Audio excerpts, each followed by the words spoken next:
সবাই ইসলামী পণ্ডিত, এটা জায়েজ ওইটা না জায়েজ, কবর জিয়ারত জায়েজ কিনা, অমুক জিনিস জায়েজ কিনা।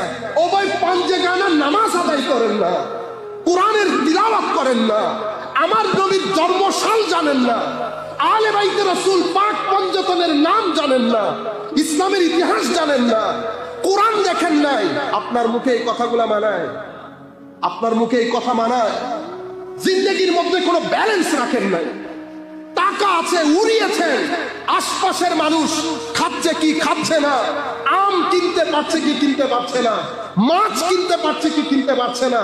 মনে রাখবেন, যাকে দিয়েছেন পরীক্ষার জন্য দিয়েছেন, যার কাছ থেকে নিয়েছেন পরীক্ষার জন্য নিয়েছেন।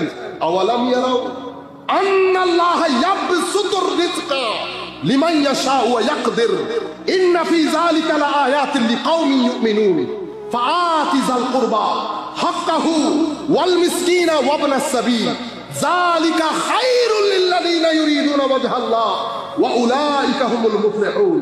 আমার আল্লাহ বলছেন, এটা আমি করেছি। মানুষের ফাইনান্সিয়াল স্ট্যাটাস এক করি নাই, কাউকে বাড়িয়ে দিয়েছি, কাউকে কম করে দিয়েছি। ফাআতি যাল কুরবা হাক্কাহু ওয়াল মিসকিনা ওয়াবনাস সাবিল, যাকে বাড়িয়ে দিয়েছি তার উচিত হবে গরিব, আত্মীয় স্বজন, বঞ্চিত মানুষকে তার সম্পদ থেকে শেয়ার করা। এখন গরিব মানুষকে শেয়ার করব দূরের কথা, ভাই বোনের খবর, চাচতো বোন জ্যাঠতো বোনের খবর, ফুফাতো ভাই বোনের খবর, আত্মীয় স্বজনের খবর, পাড়া প্রতিবেশীর খবর, শ্বশুর গোষ্ঠীর খবর নেওয়ার সময় আছে?